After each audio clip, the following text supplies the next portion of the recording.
But I mentioned the Queen. Albanese appointing an assistant minister to get rid of the monarchy and switch us to a republic. And doing that just before she tomorrow starts to celebrate her Platinum Jubilee. 70 years of faithful service to Britain and the Commonwealth, Australia too, loyally doing her duty to provide a stable system of government which we've all benefited from. Shouldn't we be grateful?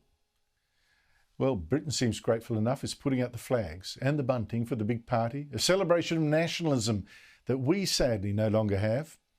Pictures of the Queen are even beamed on Stonehenge, and her son Charles and his wife have gone to the set of EastEnders to publicise street parties for the Queen and to show that Charles is gallant, offering his jacket and, well, kind of gallant, the way he's tugging at it there.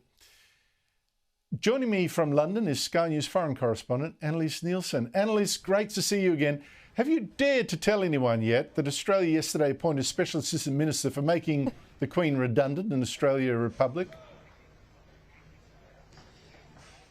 Well, you know what's funny is I've actually had a few people here bring it up with me saying, oh, Australia looks like it might become a republic, but this is such a national holiday in the United Kingdom. I don't think there's a lot of thought about it. I did make inquiries because in the Diamond Jubilee, we did have the Prime Minister, Julia Gillard, and Tony Abbott as well, take part in the beacon lighting ceremony, which is a big part of what's going to happen this weekend as well. This time there isn't going to be a government representative, but I'm told that that's a deliberate ask of the Platinum Jubilee organisers. They didn't want heads of government here. They wanted this to be very much a community-based representation of Jubilee celebrations, and that's where we've seen a lot of the events focus. These lunches, there's going to be 16,000 hosted across the country, so many more attending. They're saying 40% of the country is expected to be taking part in some kind of celebration this Sunday, some kind of lunch.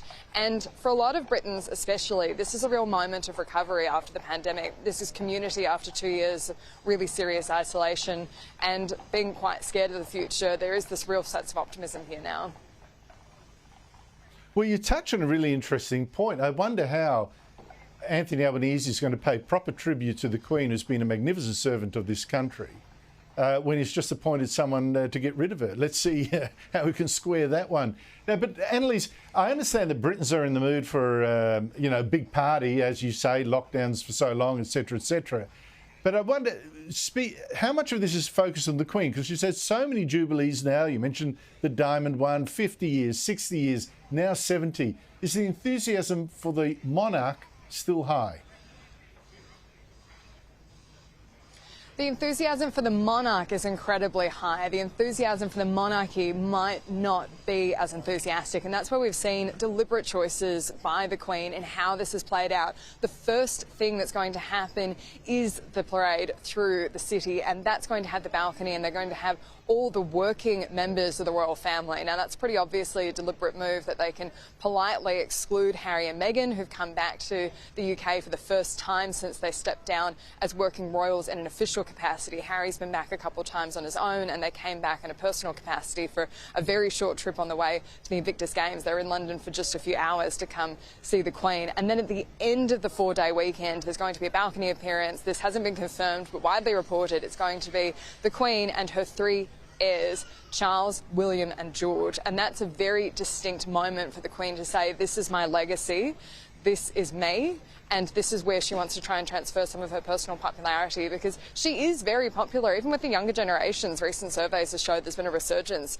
of support for the monarchy, because there is that sense that it is steady, it is something you can rely on, never changing, and especially in tumultuous times, as we've seen with the United Kingdom through the pandemic. This has been an important moment, and this is why the Jubilee is such an important moment. I mean, look at the royal wedding in 1947. That was such a critical moment coming out of the war, a moment of celebration. Even though had to do the whole thing on rations, they managed to make it such an extraordinary affair. And then again with the coronation in 1952, they were still at the time having to ration some really key issues, as we know that got worse after World War II. And so these are moments that the British really identify as coming together and being the single culture where they can celebrate these things and feel certain about their future.